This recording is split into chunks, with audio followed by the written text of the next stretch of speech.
नमस्कार। National crime record bureau के अनुसार 86 रेप के केस भारत में हर रोज़ दर्ज होते हैं। 2022 का ये आंकड़ा है, थोड़ा सा बढ़ गया होगा, रिपोर्ट अभी नई आई नहीं है, लेकिन बहुत सारे ऐसे केस भी होंगे जो दर्ज नहीं होते क्योंकि हमारा जो सामाजिक सिस्टम है वो ऐसा है कि ऐसे बातें हादसा होने के बाद पीड़िता खुल के बता नहीं पाती है, खुल के बताने के बाद केस नहीं दर्ज हो पाता, कई बार पुलिस नहीं दर्ज करती और वहाँ पर मामले को सुलझाने की कोशिश करती है। ऐसा होता है, ये आम बात है।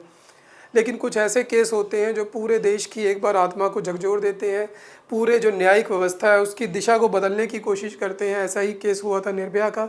उसके अलावा भी बहुत सारे ऐसे केस आते रहते हैं और अब ये केस आया है कोलकाता रेप मर्डर केस में, जहाँ पर एक पीजी ट्रेनी डॉक्टर की हत्या कर दी जाती है। रेप की एलिगेशन है, वहाँ पर पकड़ा भी गया है। लेकिन पहले दिन से ही इस केस में कहीं ना कहीं जो प्रशासन है उसकी नाकामी, उसकी एक मैनिपुलेशन की जो तकनीकें हैं, जिस तरीके से वो काम करती है वो दिख रही है। कुछ न कुछ छुपाने की कोशिश की जा रही है।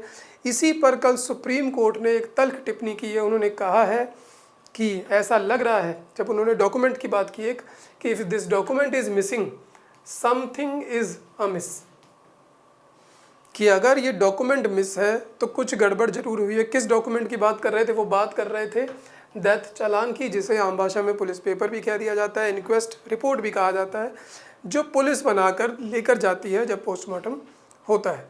तो उनका कहना है कि अगर ये नहीं है तो इसका मतलब कुछ घपला हुआ है। उन्होंने सीबीआई से पूछा, सीबीआई बगले झाँकने लग गई। कपिल सिब्बल से पूछा, जो स्टेट गवर्नमेंट की तरफ से वहाँ पर पैरवी कर रहे थे, उन्होंने कहा कि मुझे भी नहीं पता, मैं कोशिश करूँगा, अगली बार लेके आऊँगा। लेकिन चीफ जस्टिस ने कहा यहाँ पर पोस्टमार्टम रिपोर्ट में क्रॉस है कि जो इंक्वेस्ट रिपोर्ट है वो है नहीं, चालान नहीं है पोस्टमार्टम रिपोर्ट करने वाले डॉक्टरों के पास। उन्होंने कहा ये कैसे हो गया, क्योंकि इसके बिना पोस्टमार्टम नहीं किया जा सकता। तो मैं खुद एक डॉक्टर हूँ, 250 पोस्टमार्टम मैंने कर रखे हैं, इसीलिए मैं इस टॉपिक को लेकर आया कि ये बहुत पेचीदा टॉपिक है, क्योंकि बहुत, एक तो जनरल नॉलेज के लिए भी इम्पॉर्टेंट है, केस के लिए भी इसमें भी इम्पॉर्टेंट है, और एक एग्जामिनेशन पॉइंट ऑफ व्यू से भी कह सकते हैं कहीं ना कहीं ये ज़रूरी है। पता होना चाहिए क्या रूल्स एंड रेगुलेशन है, तो बहुत ज़रूरी है, उसके बिना पोस्टमार्टम नहीं हो सकता। तो सबसे पहले देख लेते हैं पोस्टमार्टम जो एग्जामिनेशन रिपोर्ट है उसमें आखिर होता क्या है। तो सबसे पहले तो यहाँ पर जैसे नाम वगैरह हो गए डॉक्टर के, ये सब चीज़ें हो गई, लेकिन जो पहली इंपॉर्टेंट चीज़ है वो यहाँ पर है date of receipt of inquest paper, कि जो इंक्वेस्ट पेपर हैं वो किस टाइम पर पहुँचते हैं। तो शुरुआत ही इंक्वेस्ट पेपर से हो रही है, उसके बिना पोस्टमार्टम नहीं हो सकता।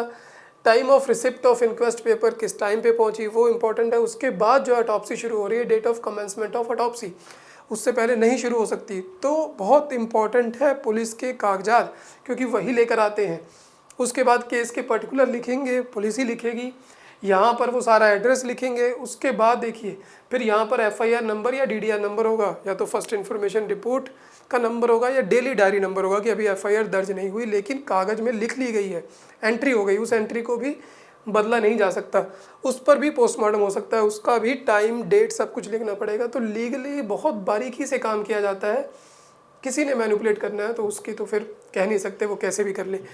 फिर बॉडी ब्रॉड बाय, बॉडी लेकर कौन आया है, यहाँ पर नाम लिखा जाएगा, रैंक लिखा जाएगा उस पुलिस वाले का। फिर बेल्ट नंबर, पुलिस में एक ही नाम का एक ही रैंक पे कई सारे लोग हो सकते हैं, लेकिन बेल्ट नंबर यूनिक होता है। तो पुलिस में सबसे जो महत्वपूर्ण इन्फॉर्मेशन अगर किसी की भी लिखनी होती है तो बेल्ट नंबर लिखा जाता है, वो बदल नहीं सकता कोई। वो जिस दिन उसकी ज्वाइनिंग हुई थी उस दिन उसको मिल गई थी और वो दोबारा रिपीट नहीं होगा, वो कंटिन्यू प्रोसेस आगे ही बढ़ता जा रहा है नंबर, वो दोबारा कभी किसी को भी नहीं मिलेगा। तो बहुत यूनिक होता है। तो फिर पुलिस स्टेशन और ये सब लिखा जाएगा। फिर उसके बाद जो 2 लोग जिन्होंने बॉडी को आइडेंटिफाई किया है, जो उनके रिलेटिव हो सकते हैं, उनका नाम भी पुलिस ही लिख कर आती है, उसको भी इसमें लिखा जाएगा। तो आप देखेंगे जो पहले 2 पेज हैं उसमें जो भी इंफॉर्मेशन है वो लिखी जा रही है जो पुलिस लेकर आई है, उसके बिना पोस्टमार्टम नहीं हो सकता। फिर यहाँ पर तमाम वो चीज़ें हैं, उसके बाद पुलिस ने क्या इन्फॉर्मेशन दी वो भी लिखा जाएगा, वो किस दिशा में पाया गया, कैसा था देखने में, वो सारी चीज़ें पुलिस खुद लिखती है। उसके बाद वो यहाँ पर लिख दिया जाएगा। उसके बाद फिर यहाँ पर शुरू हो रही जो असली पोस्टमार्टम, तीसरे पेज से एक तरीके से जनरल डिस्क्रिप्शन अब शुरू हुआ है, कि जब डॉक्टर ने खुद देखना शुरू किया है। अभी तक वो सारी इन्फॉर्मेशन थी जो पुलिस के पेपर्स में लिखी हुई थी, डॉक्यूमेंट्री एविडेंस थे केवल वो। अब यहाँ पर शुरू होता है कि क्या लेंथ है, क्या वेट है, क्या फिजिक है, डिस्क्रिप्शन कैसे है, क्लोथ पहन क्या रखे हैं, ज्वेलरी क्या पहन रखी है, अदर आइटम कौन से हैं, टैटू बने हुए कि नहीं बने हुए, सारी जो बाहर की चीज़ें वो वहाँ पर लिखी जाती हैं। उसके बाद आगे बढ़ा जाता है, क्योंकि वो कुछ भी चीज़ लॉस नहीं हो सकती वहाँ पर। बहुत ही इम्पोर्टेंट काम है, क्योंकि मरने के बाद न्याय दिलाने के लिए पोस्टमार्टम बहुत ज़रूरी है, और पोस्टमार्टम अगर लापरवाही से किया जाए तो न्याय नहीं मिलेगा। तो बहुत इंपॉर्टेंट चीज़ है, तो ये बहुत ध्यान से करने वाली चीज़ है। फिर उसके बाद मेडिकल टर्म्स है, राइगर मोर्टिस है कि नहीं, पोस्टमार्टम स्टेनिंग है कि नहीं, और भी कुछ, वो हम उसको डिस्कस नहीं करेंगे। तो उसके बाद देखिए फिर एक्सटर्नल जर्नल अपीयरेंस, कि किसी ने फांसी लगा के मृत्यु हुई है तो लाइगेचर मार्क कैसा है, किधर से रस्सी जा रही है, जो भी एक्सटर्नल है, किसी का गला घोटा गया तो किस तरीके से है, लाठी डंडे है, तो वो सारी चीज़ें थोड़ा सा एक्सटर्नल अपीयरेंस में क्या है, आँखों की जो कंडीशन है वो, प्यूपिल कैसे हैं, वो सारा लिखा जाएगा यहाँ पर। नेचुरल ऑर्फिसिस, जितने भी हमारे बॉडी के पॉइंट है, ओपनिंग पॉइंट, चाहे वो एनल हो, चाहे वेजाइनल हो, माउथ हो, ईयर हो, नोज़ हो, ये सारे जो पॉइंट्स हैं, यहाँ पर कोई इंजरी है कि नहीं, अगर है तो वहाँ से स्वैब वगैरह लिया जाएगा, उसको प्रिजर्व किया जाएगा, उसको आगे भेजा जाएगा। तो यहाँ पर ये सब कर लिया जाएगा। उसके बाद एक्सटर्नल इंजरीज़ को लिखा जाएगा, जो बाहर से दिख रही हैं वो लिख दिया जाएगा। फिर आया जाएगा अंदर की तरफ बढ़ा जाएगा, जब बॉडी को खोला जाएगा, स्कल को खोला जाएगा, सिर को खोला जाएगा, गर्दन को, पेट को, छाती को, सब देखकर फिर उसके बाद बढ़ा जाएगा फाइनल रिपोर्ट की तरफ। तब यहाँ पर लिखा जाएगा किस तरीके की फोर्स यूज़ की गई है, किस तरीके का वेपन है, किस तरीके की इंजरी है, बंदूक की है, तलवार की है, वो सारा कुछ लिखा जाएगा। फिर इंजरी और डेथ में कितना टाइम लगा होगा, कि चोट लगने के बाद कितनी देर में मृत्यु हुई, डेथ और पोस्टमार्टम में कितना टाइम लगा वो भी लिखा जाएगा। क्या प्रोबेबल टाइम है, अगर नहीं पता लग रहा तो वो भी एक ऑप्शन है कि आप लिख दो आइडिया। कई बार नहीं पता लगता, बहुत पुरानी बॉडी होती है, डिकम्पोज हो गई होती है, तो वहाँ पर ऐसा लिखना पड़ता है। कई बार 10-10 दिन पानी में रह कर बॉडी आती है, उसमें मैगेट्स पड़ गए होते हैं, यानी कि जिसको कीड़े पड़ गए होते हैं आम भाषा में कहें, तो वहाँ पर कॉज ऑफ टाइम पता लगाना बड़ा मुश्किल होता है। डेथ तो पता लग जाता है, कॉज ऑफ टाइम नहीं आइडिया लग पाता। उसके बाद फिर यहाँ पर जिसने पोस्टमार्टम किया वो लिख देगा। लेकिन फिर से देखिए पुलिस का role, handed over to police. शुरुआत पुलिस से है, अंत पुलिस से है, तो पुलिस का रोल बहुत तगड़ा है।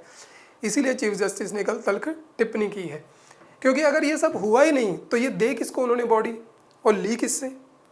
अगर पुलिस नहीं आई लेकर, इंक्वेस्ट पेपर नहीं बने, तो बॉडी कौन लेकर आया और फिर लेकर कौन गया, ये सवालों के घेरे में आ गया है। यहाँ पर सब लिखना पड़ेगा। बिलोंगिंग, जो चीज़ें उसके साथ थी बॉडी की, जो गहने मिले, कपड़े मिले, वो दोबारा सील करके पुलिस को वापस दिए जाएंगे। वहाँ पर वो कपड़े नहीं पहनाए जाते, दूसरे दिए जाते हैं ऐसे ही, तो वहाँ पर फिर वो दिया जाएगा। उसके बाद अगर कोई रिपोर्ट केमिकल एनालिसिस यानी कि फोरेंसिक साइंस लेबॉर्ट्री में गई है, एफएसएल में गई है, उसको सील करके दिया जाएगा। पैथोलॉजी डिपार्टमेंट में गई है, ताकि कई बार पता नहीं लगता कि प्राकृतिक मौत है कि अप्राकृतिक है, बिल्कुल ऐसे बॉडी मिल जाती है।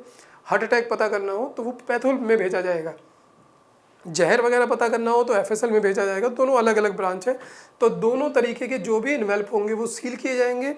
सील करके फिर भी किसको दिए जाएंगे, फिर किसको दिए गए, हैंडेड ओवर टू पुलिस। और फिर क्या किया जाएगा, फिर से उसी तरीके से नाम लिखा जाएगा, name, rank, belt number, police station, signature. तो शुरुआत पुलिस से हुई, अंत पुलिस से हुआ। पुलिस के इंक्वेस्ट जो पेपर है उसकी क्या वैल्यू है उसको देख लेते हैं। तो यहाँ पर देखिए एक हमने वो ली है कि ओरिजिनल डॉक्यूमेंट है, तो इसमें से कुछ जो इम्पोर्टेंट चीज़ें थी जो कि किसी केस पर्टिकुलर की हैं उसको ढक दिया है। तो ये एक चालान होता है जिसकी वहाँ पर सुप्रीम कोर्ट बात करेगी वो कहाँ है, उसकी इम्पोर्टेंट क्यों है, देख लेते हैं। इसमें सब कुछ लिखा जाएगा। देखिए कहाँ मृत्यु की घटना हुई वो लिखनी पड़ेगी, जगह, थाने से दूरी कितनी थी, मृत्यु की घटना मालूम होने की तारीख और समय। अब समय अगर मैनिपुलेट कराना हो आपको, क्योंकि इस केस में जैसे आ रहा है 14 घंटे बाद एफआईआर हुई है, तो अगर सुबह ये इंक्वेस्ट रिपोर्ट बन जाती तो आप मैनिपुलेट ना कर पाते। आप कुछ भी कर सकते हो अगर आपने ये कागज़ नहीं बनाया है। यहीं पर ये सारा जो मामला है उलझ रहा है। उसके बाद यहाँ पर उन दो व्यक्तियों के नाम है, क्या पहचान है, उसके बाद डिटेल जिसकी मृत्यु हुई है, पुरुष था, इतने साल का था, उसने क्या कपड़े पहन रखे थे, ये पहले पुलिस लिख के देगी। वो भी अपने डॉक्यूमेंट में लिखेंगे कि ये था। आँख और मुंह का आकार प्रकार कैसा था, कि आँख खुली थी, बंद थी, जैसे इसमें आँख बंद लिखा हुआ है, मुंह बंद लिखा हुआ है, खुला होगा तो खुला लिखना पड़ेगा। चेहरे की अपीयरेंस कैसी थी, ज़्यादातर भाषाएं चलती नॉर्थ इंडियन में, और उर्दू का अभी भी लहजा ख़त्म नहीं हुआ, तो मुर्दानी छाई हुई है, मुरझानी छाई हुई है, इस तरीके से लिख दिया जाता है। वो चल रहा है बस, ठीक है, पता लग जाता है कि मुर्दा था। फिर निशान कैसे मौजूद हुए, अगर कोई गोली लगी होती तो यहाँ पर लिखती पुलिस गोली लगने से हुआ प्रतीत हो रहा है, जैसे यहाँ पर एक्सीडेंट लिखा है, एक्सीडेंट से है, तलवार से लिखना पड़ेगा। उसके बाद सारी चीज़ें करके लाश कैसी थी, हष्टपुष्ट थी, बलवान थी, पतली थी, वो भी लिखना पड़ेगा, हष्टपुष्ट।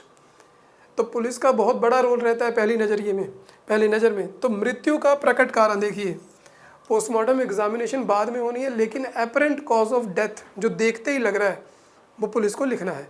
और यहाँ पर जैसे लिखा है RSA से, यानी कि रोड साइड एक्सीडेंट से, तो ये पुलिस पहले लिख कर लेके आएगी, फिर पोस्टमार्टम होगा। कई बार मृत्यु के प्रकट कारण और जो बाद में एग्जामिनेशन होती है उसमें फ़र्क होता है। इस पर कोई दिक्कत नहीं होती, पुलिस का इसमें रोल नहीं रहता, क्योंकि वो तो एक्सपर्ट है नहीं उस चीज़ के, वो तो ले आए जो प्रकट कारण था।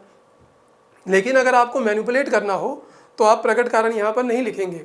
आप पहले मेडिकल बोर्ड पे दबाव बनाकर, पॉलिटिकल दबाव बनाकर, गलत पोस्टमार्टम करा के, गलत रिपोर्ट लेकर, उसकी बॉडी को जलाकर, ताकि दोबारा से उसका पोस्टमार्टम ना हो सके, फिर आप कुछ भी कर सकते हैं।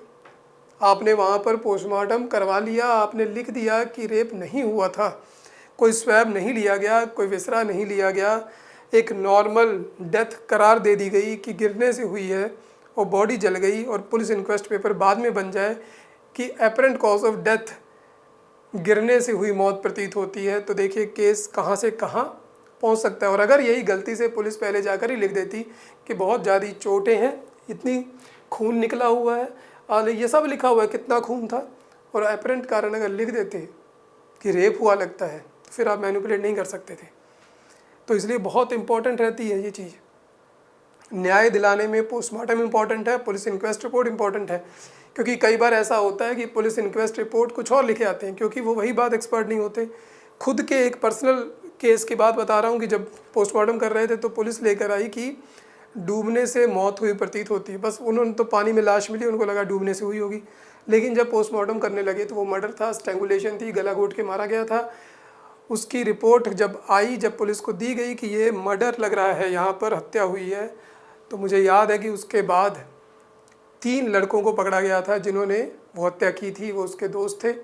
तो इस तरीके से पोस्टमार्टम बहुत अहमियत रखती है, पुलिस इंक्वेस्ट पेपर भी बहुत अहमियत रखते हैं। तो न्याय की जो प्रक्रिया है बहुत वो उलझी हुई है, लेकिन रूल बहुत अच्छे बने हुए हैं अगर उसको उलझाया ना जाए। तो आखिर देखते हैं इस केस में अगली बार पुलिस इंक्वेस्ट रिपोर्ट आती है, नहीं आती है, तो इसका मतलब कुछ न कुछ ऐसा हुआ है जो सही नहीं हुआ है। तो आज के लिए इतना ही, फिर मिलेंगे नेक्स्ट वीडियो में। धन्यवाद, जय हिंद दोस्तों।